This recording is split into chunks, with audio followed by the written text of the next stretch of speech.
ದಾವಣಗೆರೆ ರಣಕಣದಲ್ಲಿ ಕಾಂಗ್ರೆಸ್ಗೆ big shock. ಸಮರ್ಥ ನಾಮಿನೇಷನ್ಗೆ ಸಚಿವ ಜಮೀರ್ ಅಹಮದ್ ಖಾನ್ ಗೈರಾಗಿದ್ದಾರೆ. ಜಮೀರ್ ಅಹಮದ್ ಖಾನ್ ಅವರು ಅಲ್ಲಿ ಮುಸಲ್ಮಾನ ಸಮುದಾಯಕ್ಕೆ ಸೇರಿದಂತ ಅಭ್ಯರ್ಥಿಗೆ ಟಿಕೆಟ್ ಕೊಡಬೇಕು ಅಂತ ತುಂಬಾನೇ ಒತ್ತಾಯ ಮಾಡಿದ್ರು.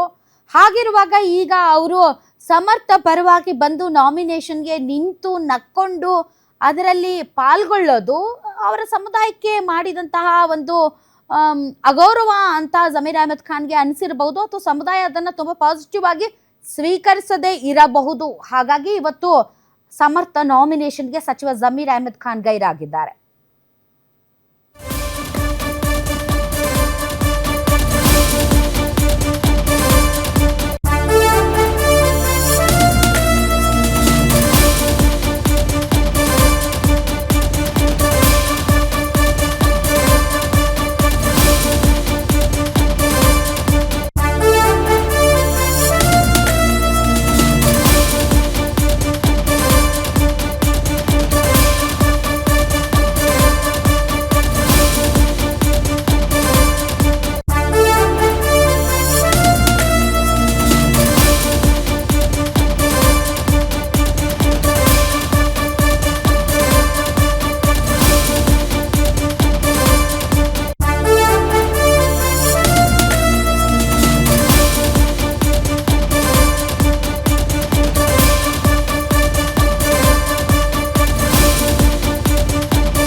ದಾವಣಗೆರೆ ರಣಕಣದಲ್ಲಿ ಕಾಂಗ್ರೆಸ್ಗೆ ಬಿಗ್ ಶಾಕ್. ಸಮರ್ಥ ನಾಮಿನೇಷನ್ಗೆ ಸಚಿವ ಜಮೀರ್ ಅಹಮದ್ ಖಾನ್ ಗೈರಾಗಿದ್ದಾರೆ.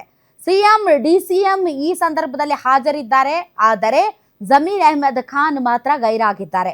ಅಲ್ಪಸಂಖ್ಯಾತರಿಗೆ ಟಿಕೆಟ್ ಕೊಡಬೇಕು ಅಂತ ಕೇಳಿದ್ರು ಜಮೀರ್ ಅಹಮದ್. ಜಮೀರ್ ನಮ್ಮ ನಾಯಕ ಅಂತ ಅಲ್ಲಿನ ಮುಸಲ್ಮಾನ ನಾಯಕರಿಗೂ ಕೂಡ ಹೇಳಿದ್ರು. ಈ ಹಿನ್ನೆಲೆ ಕಾಂಗ್ರೆಸ್ಗೆ ಪೆಟ್ಟು ಬೀಳುವಂತಹ ಸಾಧ್ಯತೆ ಇದೆ. ಆದರೆ ಅಸಮಾಧಾನ ಏನೂ ಇಲ್ಲ ಅಂತ ಜಮೀರ್ ಅಹಮದ್ ಖಾನ್ ಹೇಳ್ತಾ ಇದ್ರು ಕೂಡ ಒಳಗಿಂದೊಳಗಡೆ ಏನ್ ಬೇಕಾದ್ರೂ ಆಗಬಹುದು. ನನ್ಗೆ ಬೇರೆ ಕೆಲಸ ಇತ್ತು, ಹೀಗಾಗಿ ನಾನು ನಾಮಪತ್ರ ಸಲ್ಲಿಕೆಗೆ ಹೋಗಕ್ಕಾಗಿಲ್ಲ. ಸಿಎಂ ಕೂಡ ಹೇಳಿದ್ರು, ಆದರೆ ಸದನದಲ್ಲಿ ಪ್ರಶ್ನೋತ್ತರ ಕಲಾಪ ಇತ್ತು, ಇದು ಮುಂಚೆಯೇ ನಿಗದಿಯಾಗಿತ್ತು, ಹೀಗಾಗಿ ಹೋಗೋದಕ್ಕೆ ಆಗಿಲ್ಲ. ಪ್ರಚಾರಕ್ಕೆ ಖಂಡಿತ ಹೋಗ್ತೀನಿ, ಗೆಲ್ಲಿಸ್ಕೊಂಡು ಬಂದೇ ಬರ್ತೀನಿ, 5 ದಿನಗಳ ಕಾಲ ಅಲ್ಲೇ ಇದ್ದು ಪ್ರಚಾರ ಮಾಡ್ತೀನಿ ಅಂತ ಜಮೀರ್ ಅಹಮದ್ ಖಾನ್ ಹೇಳಿದ್ದಾರೆ. ನಾನು ಹೋಗ್ಬೇಕಾಗಿತ್ತು, ಮನೆ ಮುಖ್ಯಮಂತ್ರಿಗಳು ಹೋಗ್ಬೇಕಂತ ಹೇಳಿದ್ರು.